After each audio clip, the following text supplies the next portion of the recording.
Hi everyone, welcome back to WHU TV. My name is John, your host as always, and I hope you're all doing well as I always do. This is the preview of West Ham's 7th away game of the 22-23 Premier League season, where we make the trip up to the northwest to Stretford in Manchester to take on Manchester United at Old Trafford this Sunday afternoon, 4:15 kickoff live on Sky Sports. As always, this video is sponsored by the channel sponsor 3retro.com.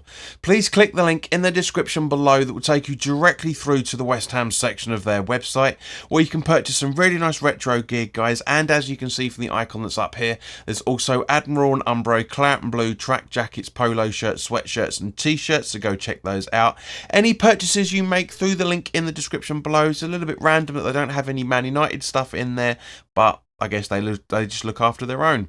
Any purchases you make through the link in the description below, the commission that the channel would normally be getting, I'll be sending directly on to Iron Supporting Food Banks, the charity in the Newham area that are helping those in the Newham area and also the Essex County further afield as well, for that matter, that are struggling to put food on their tables over the last year or so. Help yourselves, guys. Go grab yourself a really nice retro shirt. Depending on what you're purchasing, you'll be saving between 5 and 15 quid in comparison to the club shop, and you'll be helping those that are less fortunate than you and I. So let's talk about the officials. And yes, it's on Sky Sports, and yes, we've got some controversial refereeing. Or officials, I should say. The referee is Chris Kavanagh. His assistants are Lee Betts and Ian Hussin. The fourth official is Jared Gillett. On VAR, we have Paul the Tyrant Tierney and his assistant Steve Meredith. So, yeah, it could be worse, guys. You know, we got away with it on Monday night, shall we say. Controversial decisions nonetheless, but we got away with it. Yeah, so let's talk about Man United. Our last 6 Premier League trips away up to Old Trafford shows we've won none, drawn 2 and lost 4. Our last away victory there was December 2007. A long, long time ago. Not so long for some of us, but a long time for other people, and it certainly feels a lot longer than it actually is, that's for sure.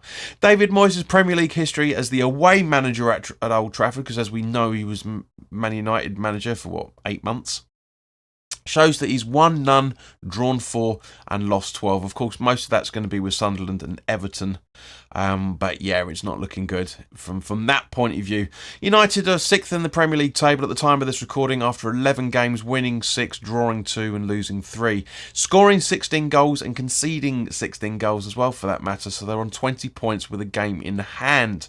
Of the 5 games played at home for Man United, they've won 3, drawn 1 and lost 1. Scored 8 and conceded 4. Now, Erik ten Hag's had a lot to cope with when it comes to this Man United squad. Ronaldo is a video all in itself, which I'm not going to talk about, but obviously I didn't want to time in until we did this video. We all know that Ronaldo isn't the player that he used to be. A lot of his legacy, shall we say, preceded him, and he's not doing himself any favours in any shape or form. We know that. You know, we had Payet do that. You know, we also had Marco and Arnautovic do that recently as well. So we know what it's, but what it's feeling. But yeah, there's going to be there's going to be fans of Ronaldo that just don't care, and there's going to be a lot of fans that do care. You know, because the fans that don't care about it is because it's Ronaldo, blah blah blah blah blah. You know, club legend, blah blah blah blah blah. But those that do care about it are the ones that are actually seeing what's happened behind the scenes. And if he stays in January, I'll be surprised. I'll be very, very surprised. But Manchester United isn't, despite what Ronaldo thinks, Man United is not Ronaldo. And Ronaldo is not Man United either. You know, there's a lot more cogs in the wheel, shall we say, for that side of things. But Ten Hag's go-to formation this season seems to be the same as Moyes' preferred formation, 4-2-3-1. So, guys, you know full well what I'm going to say now. I do genuinely think that we need to go to an attacking 3-5-2 or 5-3-2, depending on your view of it. We'll go into that in a little bit, and also that, of course, there'll be more update information for the Patreons. If you want to become a Patreon, click the link in the description below. Cost you less than half a London pint a month. Really not, it's peanuts in comparison to, shall we say, other people that charge more, because you get more. But at the end of the day, this is just me doing it. But I try to give you as much as I can without trying to bore you. I know it's difficult because these videos are long and there's a lot of information to talk about when you do previews, but yeah, you get stuff as well. So turning to injuries, as of the time of this recording, Varane is out with a thigh injury, as we all know. Tunazibi, I think you pronounce that, and Williams are also out with a knock each. Martial seems to be 25% chance of returning from a lower back injury. Wan-Bissaka and Van der Beek are also suffering from knocks, but I wouldn't be at all surprised if they're involved for the squad this weekend. I appreciate the time of this recording is when David Moyes and Ten Hag are doing their pre-match conferences, so this video is going to be out of date by the time it already goes up. I get it. But you just never know. It's always cloak and dagger, especially with Moyes. Ten Hag, as I say, he seems to be really, really winding in Man United to get them back to the old ways. But just coming back to injuries quickly, it does also appear that Maguire is out with a hamstring injury as well. Now this is what I was jumping around about here and there. But despite how lackluster Man U are in comparison to how they know they can be, as I say, Ten Hag is dragging them back into the way that we see them under Ferguson. We saw them under, to a lesser extent, under previous managers as well. Van Gaal and also Mourinho, and also the Dutchman. I can't remember. I don't know why his name's jumped out of my head, but you know what I'm talking about. It's literally, they are literally very good now, and their style of play, they do like to play with long shots, short passes, attempting through balls often, attacking through the middle, and they are very strong at counter attacks and attacks down the either wings as well. So we're going to have to really be on our game with this.